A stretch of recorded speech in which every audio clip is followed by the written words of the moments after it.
नमस्कार विद्यार्थी मित्रांनो.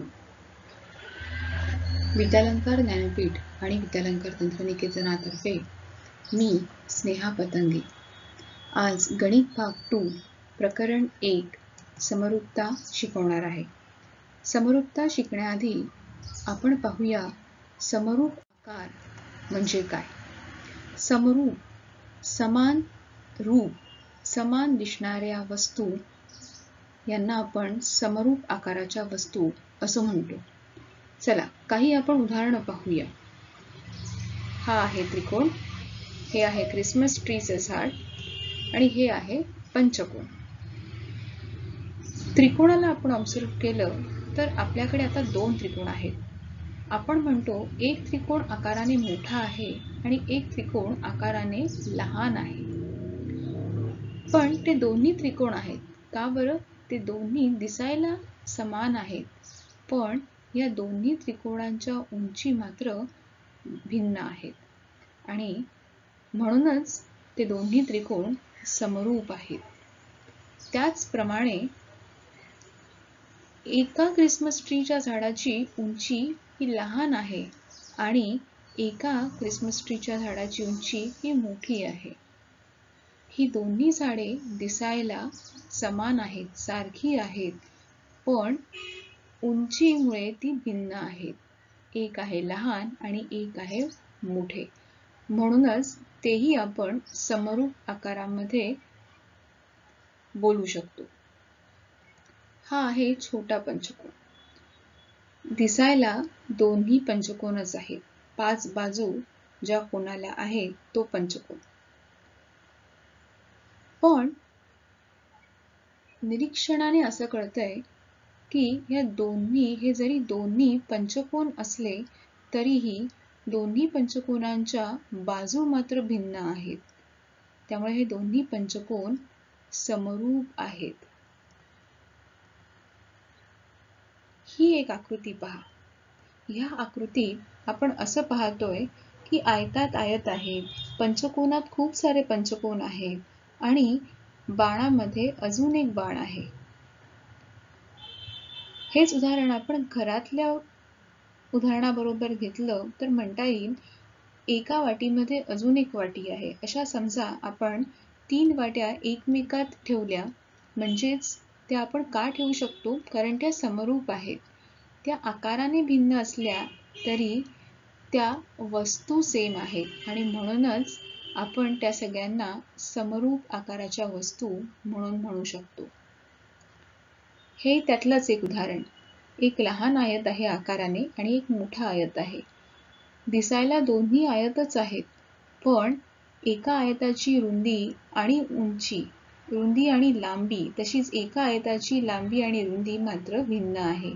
एकाची कमी तर एकाची जास्त, पण ते दिसायला समान आहेत. म्हणूनच ते समरूप आयत आहेत.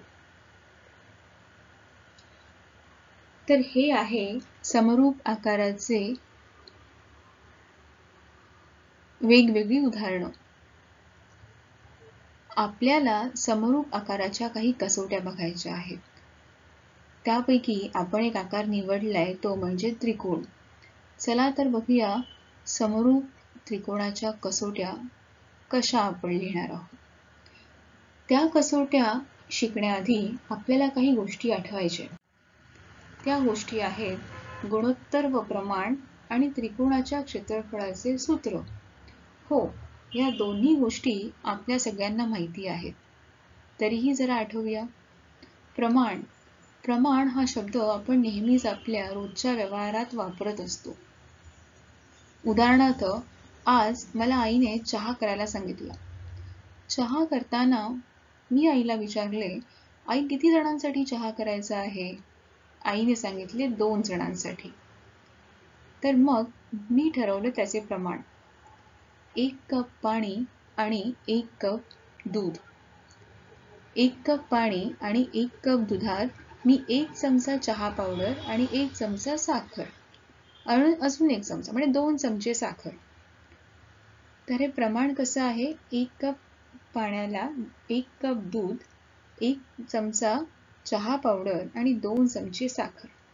जर मी हे प्रमाण अगदी व्यवस्थित मोजून मापून घेतले तर माझा चहा हा छान होईल. पण ह्याच प्रमाणात मी काही कमी जास्त केले तर चहाची चव नेहमीपेक्षा वेगळी असेल. साखर जास्त झाली प्रमाणापेक्षा तर चहा खूप गोड होऊ शकतो. चहात पाणी जास्त झाले तर चहा हा पचकट होऊ शकतो. म्हणूनच सगळ्या गोष्टी प्रमाणात असणं हे महत्त्वाचं आहे. मिठाचंही तसंच आहे. जेवणामध्ये मीठ जास्त झालं तर आपण म्हणतो जेवण हे आज खारट झालंय. पण तेच मिठाचं प्रमाण योग्य असेल तर आपण म्हणतो की जेवण हे स्वादिष्ट झालंय. मग चला, हे प्रमाण आपण गणिती भाषेत कसं लिहिणार? त्याचं एक उदाहरण. A आणि B ह्या 2 संख्या आहेत. समजा की A म्हणजे 1 कप पाणी आणि B म्हणजे 1 कप दूध. जेव्हा मी 1 कप पाणी घेते तेव्हा मी 1 कप दूधही घेते. त्याचप्रमाणे समजा माझ्याकडे अजून 2 गोष्टी आहेत.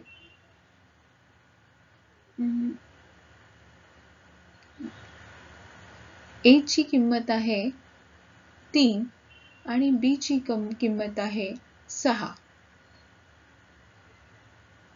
मग ह्या 2 संख्या आपण गुणोत्तरामध्ये कशा लिहिणार? m भागिले n. म्हणजे जर आपण 3 भागिले 6 असे लिहिले तर 3च्या पाड्यात 6 हे येतातच. कधी बरं येतात?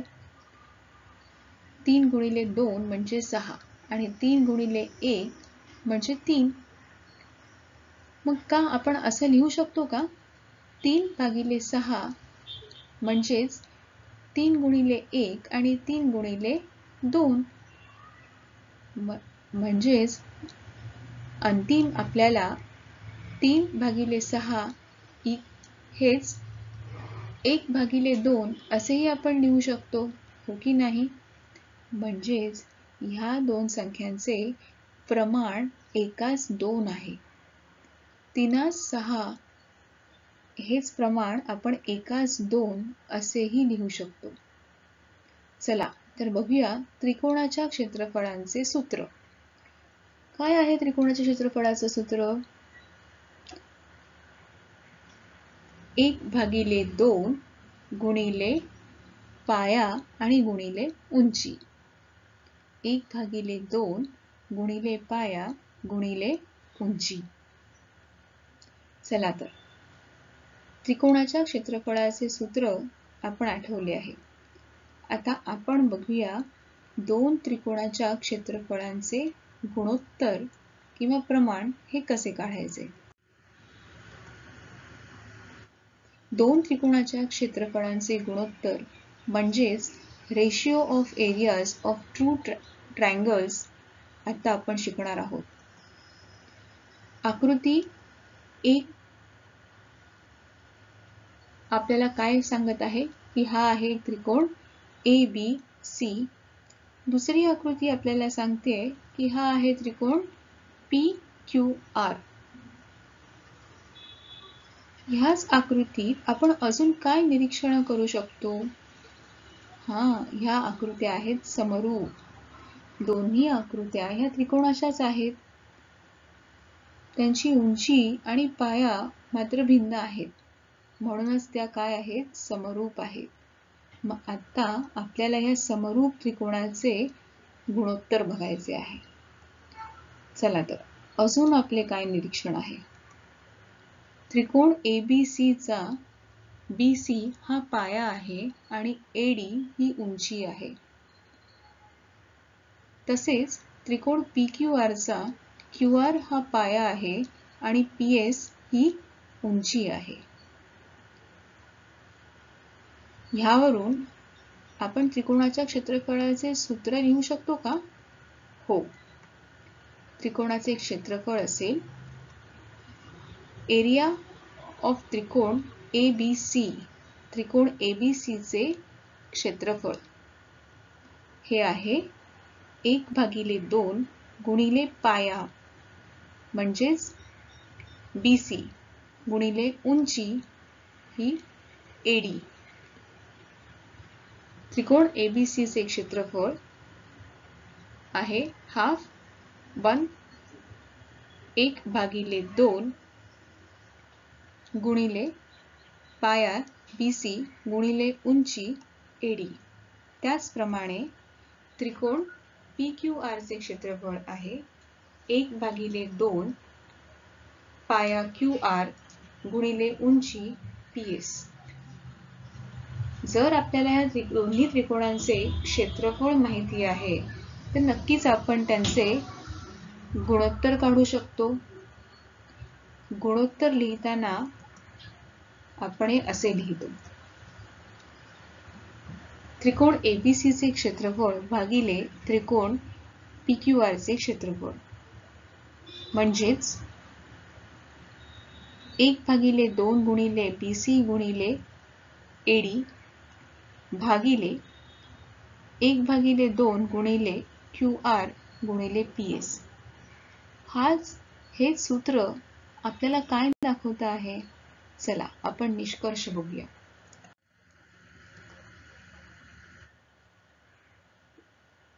ह्या गुणोत्तरावरून आपला निष्कर्ष काय निघतो बरं?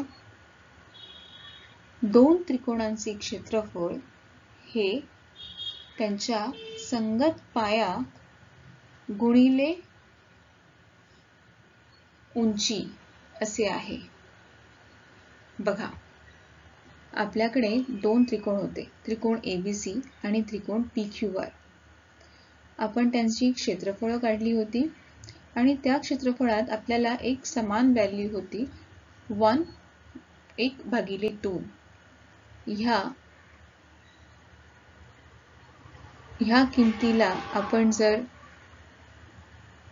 काढले तर आपल्याला समीकरण काय मिळतं आहे की क्षेत्रफळ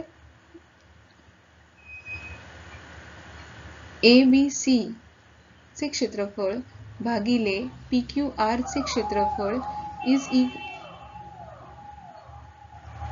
आहे BC